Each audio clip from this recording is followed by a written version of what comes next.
dignitaries on the dais, Dr. Sweta Padma Das, CEO, Some Ultimate Medicine, Dr.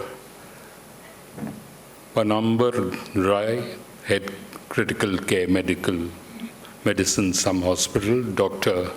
Anand Mishra, Senior Consultant, ICU, Some, Dr. Narendra Rungta, Chairman, Board of Trustees, WYC, Dr. Pradeep Bhattacharya, National President, dignitary doctors of the dais, friends from the electronic and print media. At the very outset, I would like to thank you all for having accommodated with me in the sense that your program was to start at 11, and I requested the organizers to prepone it because I had some other engagements and I didn't want to miss out on this opportunity of being amongst this august gathering. And I thank you all for having accommodated and adjusted the timing and being present here. I've come here with a written text, which I'm not going to read in front of you, because I don't want to sound intelligent in front of an intelligent audience. I'll make a fool of myself. I'd rather speak straight from my heart.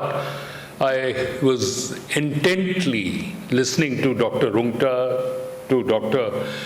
Pradeep, and the previous speakers.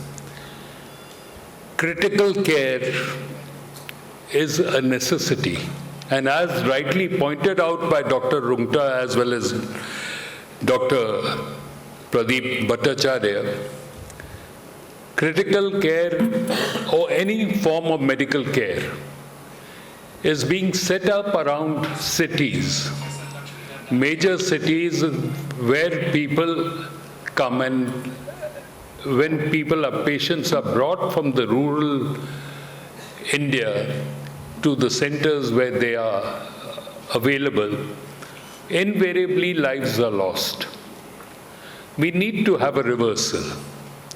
And at the government level, I can assure you that if you consider a reversal and taking your critical care to the grassroots, to the villages or to areas where the majority people of the country live. On behalf of the state government of Odisha, I would like to assure you that we will do all the hand-holding required for you to reach there.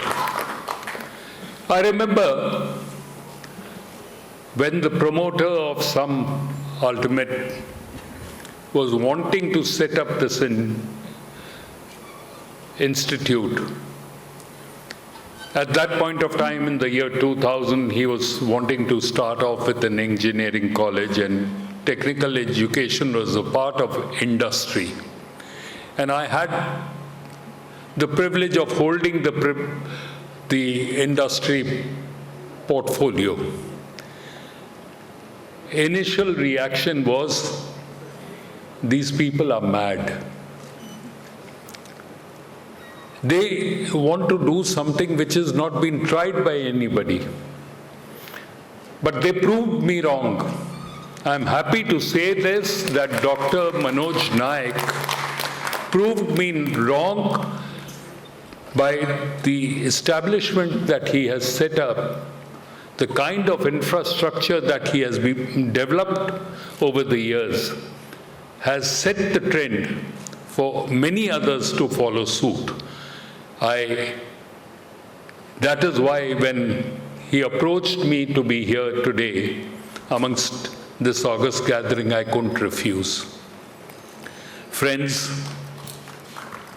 COVID-19 has taught us all a lot of issues. I remember that during the COVID period, when all hospitals all across the country were taken over and converted, we didn't have that many number of ICU beds, we did not have that much of oxygen available in the country, we did not have adequate number of doctors to take care of the number of COVID patients. It is you people who put your all together and provided that service to the people of the country, along with the Prime Minister, Narendra Modi ji, who gave a clarion call asking the medical fraternity to treat the people and restore them back to good health.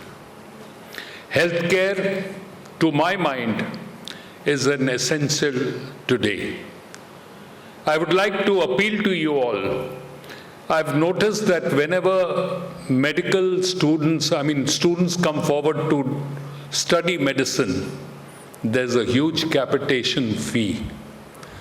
And then if we ask the doctors to go and work in the rural areas, they are reluctant because the amount of money they have spent, they need to earn that back also.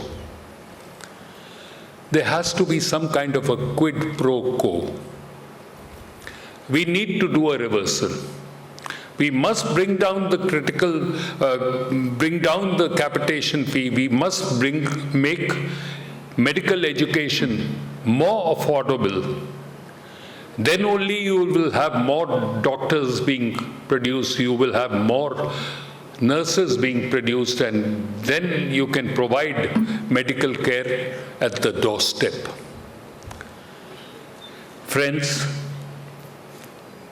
at this juncture, I, on behalf of the state government, would like to tell you that this government, the current government in the state, is totally committed to handhold medical facilities to be created at the grassroots level and to provide all assistance to any one of you who wants to come and invest, not only invest, give good health care to the people of the state. I thank you all once again for having been patient and having heard me out. Like I said in the very first instance, my knowledge is limited because, touch wood, God has been kind to me. I try not visiting hospitals. I go to visit patients, but I don't go to get a checkup done for the simple reason that my father once told me, the day you go to a hospital and get a checkup done, you will find there's something wrong with you. So it's better not to go. So I've taken that advice of his very seriously, and I don't go to a hospital for a checkup. The max that I do is I call a doctor to check my blood pressure. On a lighter note, I was just telling